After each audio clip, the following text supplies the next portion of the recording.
এরপরেও বীরভূম থেকে যদি কেউ বেআইনি বালি, পাথর, কয়লা, গরু নিয়ে বর্ধমানের ওপর দিয়ে যায়, তার বিরুদ্ধে স্ট্রংলি অ্যাকশন প্রশাসন নেবে। আর তাতেও যদি না দুষ্কৃতি সোজা হয়, তার উপরে বুলডোজার চলবে।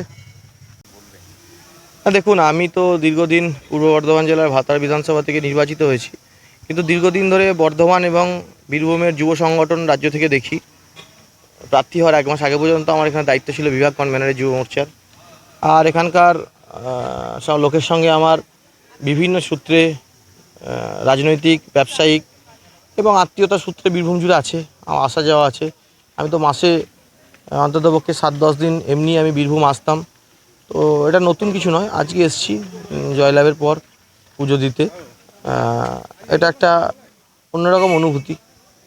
এটা দেখা যাচ্ছে যে মানে বিভিন্ন টোল থেকে শুরু করে যে অবৈধ সিন্ডিকেট সেগুলো সব কিন্তু বন্ধ করা হলো।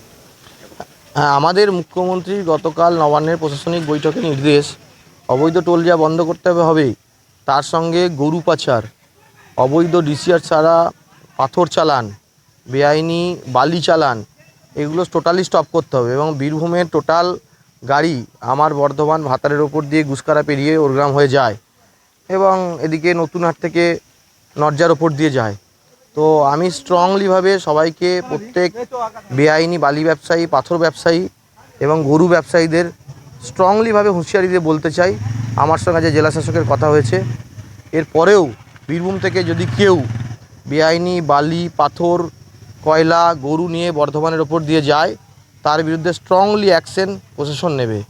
আর তাতেও যদি না দুষ্কৃতি সোজা হয়, তার উপরে বুলডোজার চলবে। একদম। গতকাল আমাদের মুখ্যমন্ত্রীর নির্দেশ, বেআইনি বালি, পাথর কোথাও পাচার করা যাবে না, বেআইনিভাবে গরু পাচার করা যাবে না।